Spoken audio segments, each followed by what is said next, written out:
Esse é o Mundo em Revolução e nós vamos falar agora sobre a situação na Ucrânia, hoje dia 29 de abril de 2025, 10 horas da manhã aqui no Rio de Janeiro, 4 horas da tarde lá em Kiev, no momento que eu gravo esse vídeo.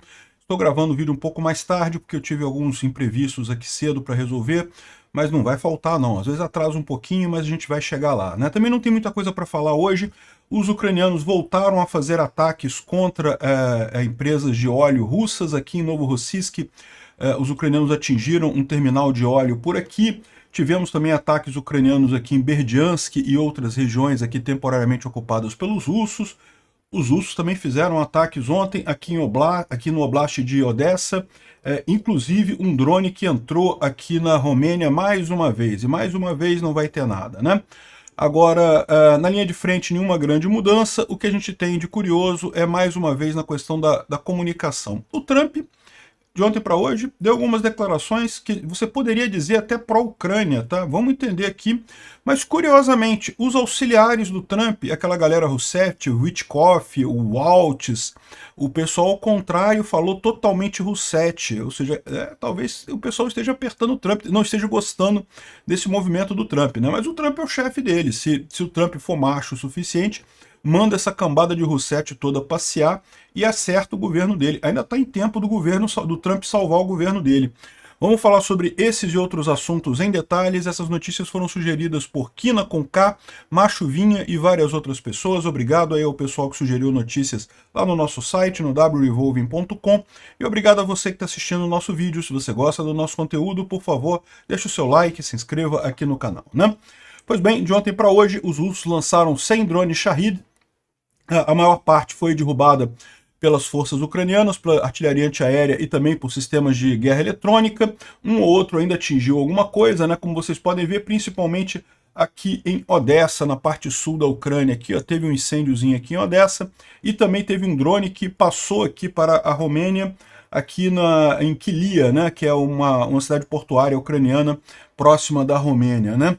Então a gente tem aqui, ó, a Romênia dizendo que os drones entraram de fato no espaço aéreo romeno, que ela chegou a colocar os aviões para derrubar os drones, mas que quando chegou perto os drones já tinham saído do espaço aéreo romeno, então não derrubou drone nenhum. Ou seja, mais uma vez, podia ter derrubado, né? Podia ter feito esse negócio mais rápido, né?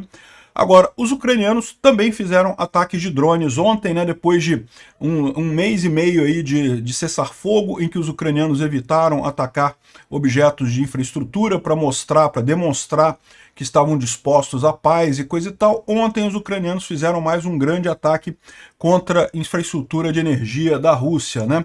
Particularmente aqui, aqui ó, em Novorossiysk. Mísseis Neptune teriam atacado um depósito de óleo em Novorossiysk. Parece que a coisa está pegando fogo grande ali, um incêndio ali. Tem outras imagens aqui que mostram um incêndio em Novorossiysk. Novorossiysk é essa região aqui da Rússia, no sul da Rússia. É onde tem um porto de águas quentes aqui. Sabe aquela lorota que o pessoal russo fala? Porque os russos precisam da Crimeia, porque não tem postos de água, não tem portos de água quente, coisa e tal. E olha aqui, ó, Sevastopol está aqui, Novorossiysk está aqui, ó, mesmo Mar Negro, mesma latitude, mesmo tudo. É verdade, Novorossiysk é uma bosta, né? Sevastopol é muito melhor. Olha só o tamanho da Bahia que tem aqui em Sevastopol. Só que Sevastopol é da Ucrânia, né? Não pode roubar a coisa do coleguinha só porque você quer. Os russos já têm um porto de águas quentes aqui, só é uma bosta. E fazer o quê, né? Eles são a Rússia, tem que contentar com coisa bosta mesmo. Enfim, os ucranianos atingiram aqui esse terminal de óleos que tem aqui e estão dizendo que atingiram com mísseis Neptune. Se foi isso, é uma coisa muito positiva, porque indica que os mísseis Neptune estão conseguindo chegar longe, atingir com precisão alvos na Rússia sem serem incomodados com as defesas antiaéreas russas, né? Lembra que o míssil Neptune ele tem aquela característica de fazer a varredura do solo. Ele é um míssil que voa muito baixo, para justamente não ser identificado pelas defesas antiaéreas. E o problema de você voar baixo é justamente que você fica vulnerável a acidentes no percurso, né? Montanhas e outras coisas, mas ele tem uma capacidade justamente de mapear a região e desviar desses negócios, subir quando for preciso subir uma montanha, coisa e tal, e atingir a coisa com precisão, né? Então, uma excelente notícia aqui, esse ataque em Novorossiysk, esse retorno da Ucrânia a esse tipo de ação contra os russos, né? Teve também aqui uma planta em Dzerzhinsk, Dzerzhinsk é uma cidade na Rússia que fica aqui depois de Moscou, aqui, ó, é mais para cá, aqui, ó, Dzerzhinsk. Essa cidade aqui, ó, é bem longe, tá, de Moscou aqui, e foi atingida também pelos ucranianos ontem. Aqui foi com drones, tá? É uma planta química com drones explosivos. Esse site já foi atingido várias vezes em ocasiões anteriores e agora foi atingido mais uma vez. Dá para ouvir o barulho da explosão, muito ruim, né, o áudio aqui, porque é áudio de câmera de segurança, né, mas dá para ouvir o barulho da explosão e os carros acionando ali, né, o que significa também que o drone atingiu alguma coisa, porque se ele tivesse sido derrubado no ar, a explosão não teria disparado alarme de carros, né. Também teve explosões na cidade temporariamente ocupada de Berdyansk. Essa cidade fica na Ucrânia, aqui nessa região aqui, está temporariamente ocupada pelos russos por aqui, né? E os russos usam ela como um porto muito importante para abastecer as tropas deles aqui na região de Zaporizhia. Então, excelente notícia isso. Na linha de frente não teve nenhuma grande novidade. O Instituto para Estudo da Guerra fala aqui sobre o cessar-fogo do Dia da Vitória, né? O Dia da Vitória, vocês sabem, é como os russos comemoram a vitória dos russos sobre os alemães na Segunda Guerra. Chega a ser muito curioso, né? Porque eles chamam a Grande Guerra Patriótica de 1941 a 1945. Eles esquecem de botar 1939 nessa guerra, né? Quando eles, junto com os alemães, invadiram a Polônia, né? Para quem não sabe dessa história, houve um pacto entre o Hitler e o Stalin, né, o Ribbentrop-Molotov, que justamente dividiu a Polônia no meio. Os dois invadiram. A Rússia e a Alemanha nazista eram aliados no início da guerra. É verdade que quando chegou em 1941, o Hitler mudou de ideia e decidiu atacar o próprio aliado, entrou em guerra contra a Rússia e se ferrou completamente nessa brincadeira. Isso é verdade, até porque a Rússia contou com a ajuda do Land Leasing americano, né? Mas no início, eles esquecem, de 1939 a 1941, eles esquecem dessa parada que eles estavam do lado dos nazistas, né?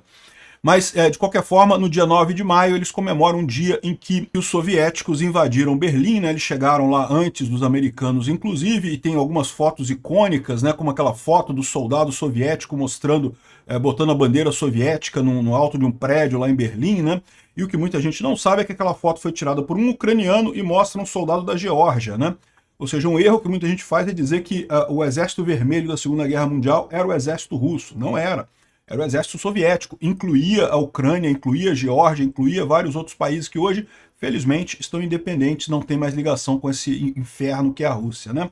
De qualquer forma, a Rússia comemora o dia 9 de maio como o dia da vitória. E vai ter uma grande recepção lá, vários líderes de Estado não tão democráticos assim irão até Moscou. Por exemplo, o pinguço corrupto do Brasil vai estar lá, a gente vai falar sobre isso mais ao final do vídeo, porque também temos notícia nisso daí. O Lula queria falar com o Zelensky por telefone, o Zelensky falou que não. É lógico que não, porque vai falar com o Lula, né? Só sabe que o Lula queria só um álibi para poder dizer que ia no dia 9 de maio lá na Rússia. Porra, vai lá, vai lamber o saco do Putin em paz lá.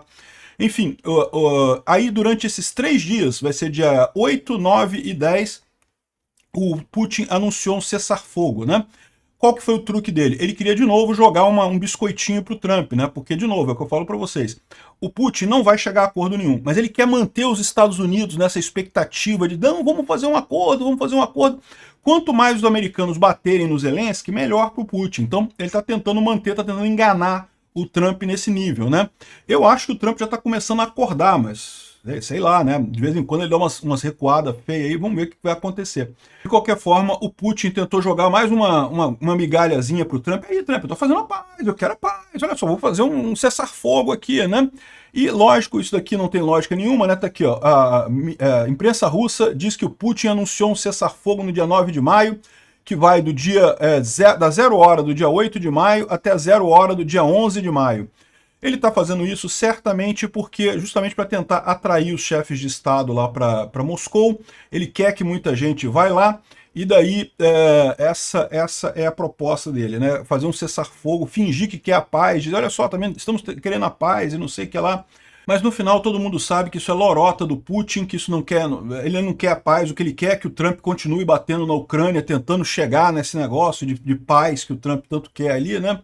O Zelensky respondeu a essa oferta de cessar-fogo no dia 9, ele falou que não tem nenhuma razão para esperar dia 8 de maio, se ele quer realmente fazer alguma coisa, pode parar agora, pode parar imediatamente, fazer um cessar-fogo incondicional, e um cessar-fogo completo e incondicional por pelo menos 30 dias, se ele estiver disposto a fazer isso, a Ucrânia topa, né? Mas esse cessar-fogo do dia 9 de maio, o Zelensky falou que não vai fazer, não tem por que fazer isso daí, né?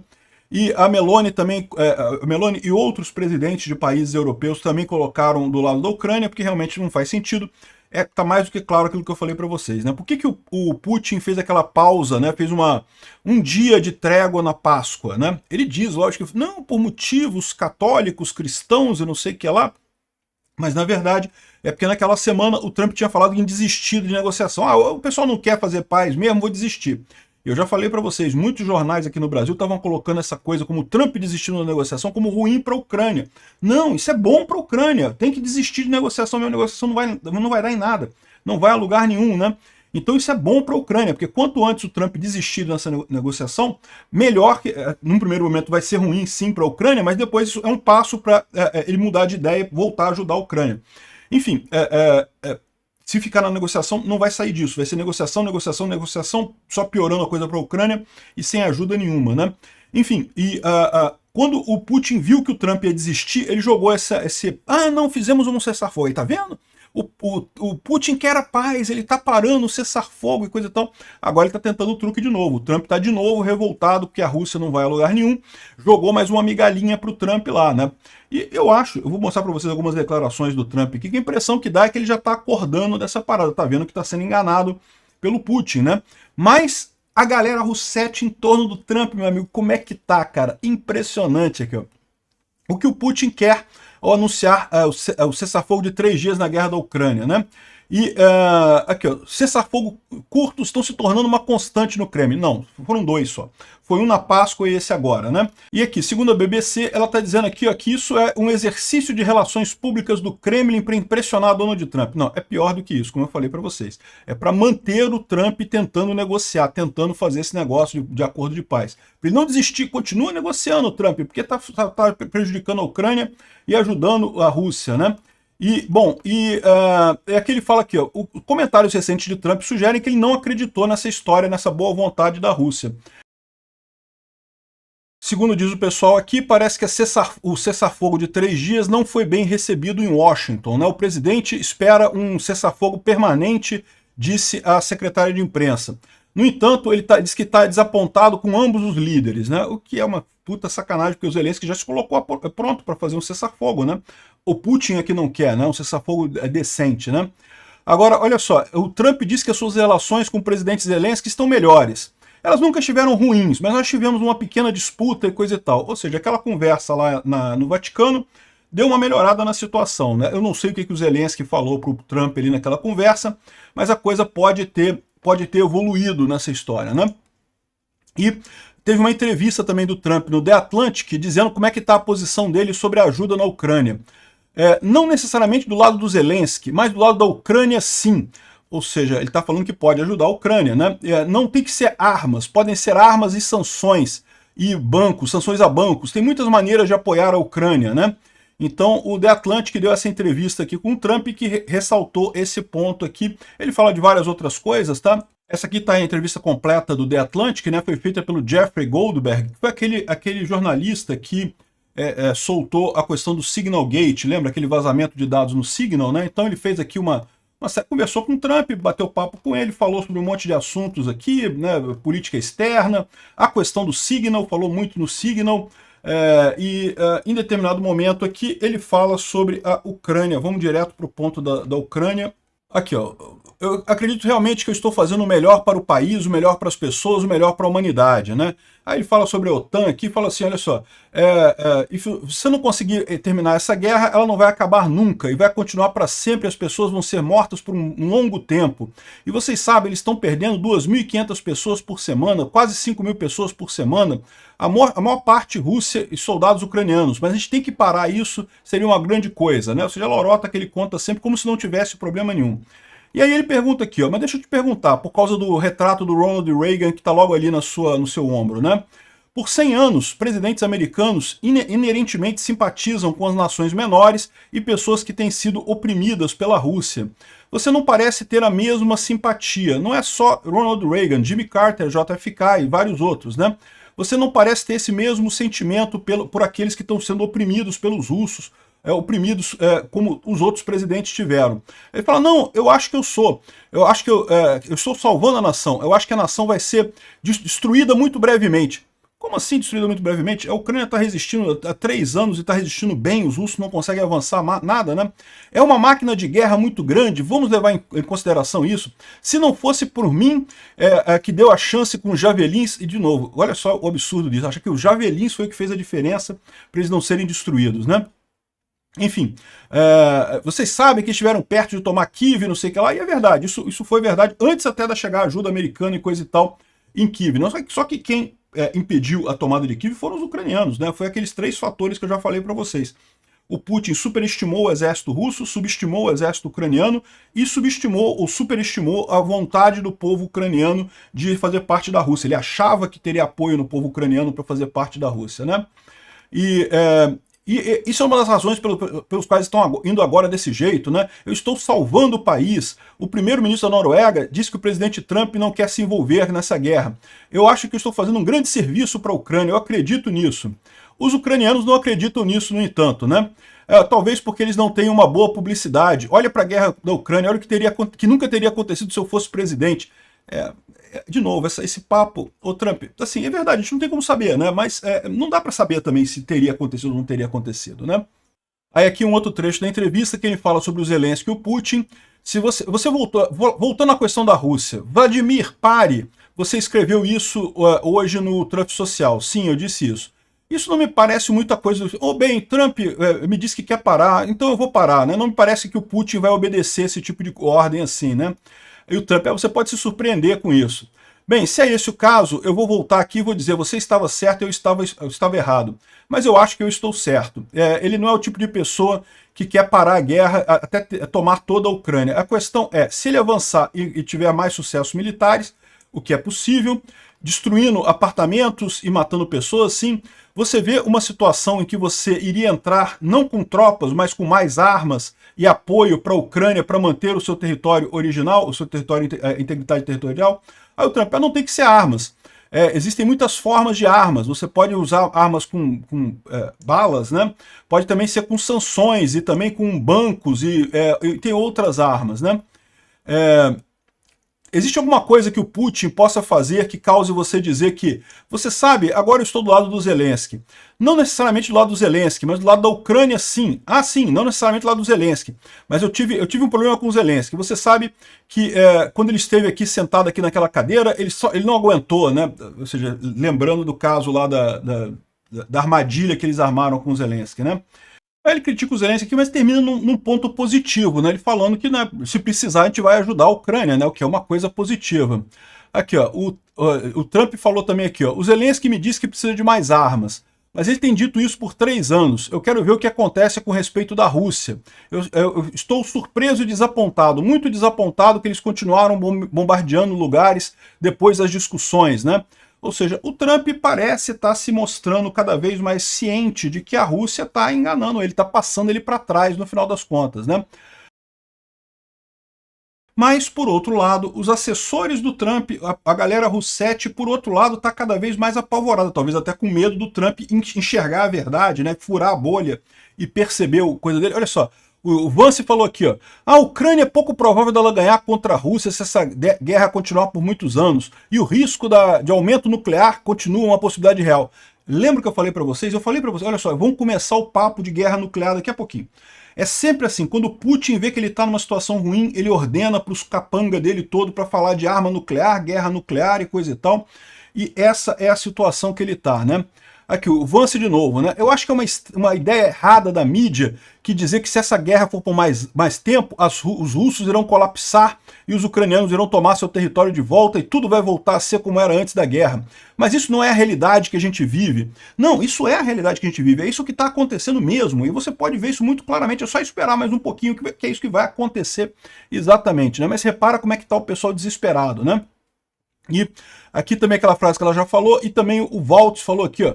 A Ucrânia foi e continua sendo um dos países mais corruptos do mundo. Em vez de tentarem corrigir o seu presidente, poderia ter sentado do lado do presidente, do Trump, e assinado o acordo de minerais, disse o Waltz, né? Ou seja, as Russettes em torno do Trump estão preocupadíssimas, porque estão vendo que o Trump está saindo da bolha ali, está vendo que a coisa não é assim, e estão querendo dizer, não, o Trump é isso aí, o Zelensky é que é o mal, o Putin é que é o bom e coisa e tal. Não vai chegar a lugar nenhum isso, né?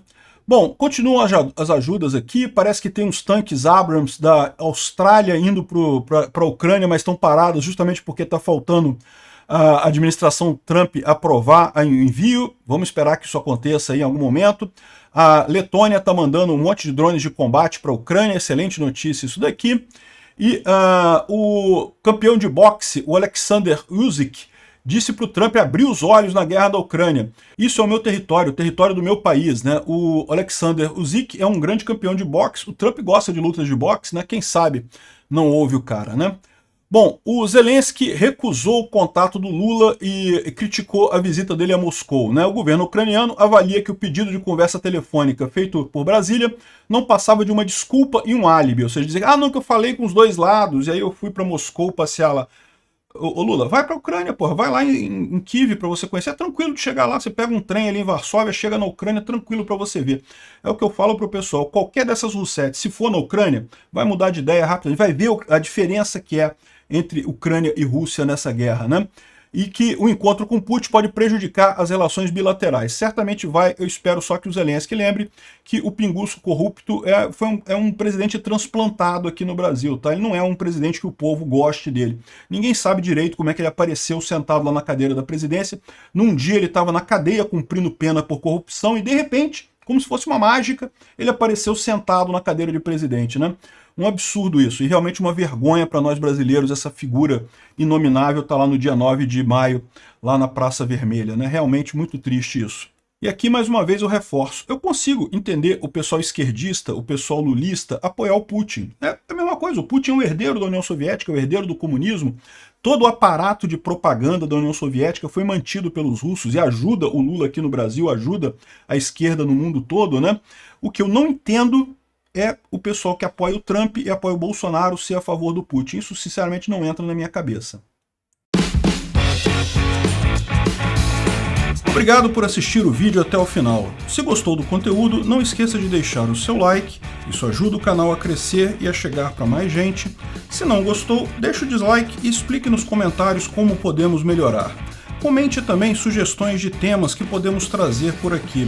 Comentários insultuosos ou defendendo ditaduras e criminosos de guerra serão sumariamente bloqueados. Agradeço a compreensão. Se ainda não é inscrito no canal, considere se inscrever clicando no botão inscrever-se abaixo e marcando a campainha para todos os avisos. Se quiser ajudar o canal, veja no nosso site como você pode fazer isso.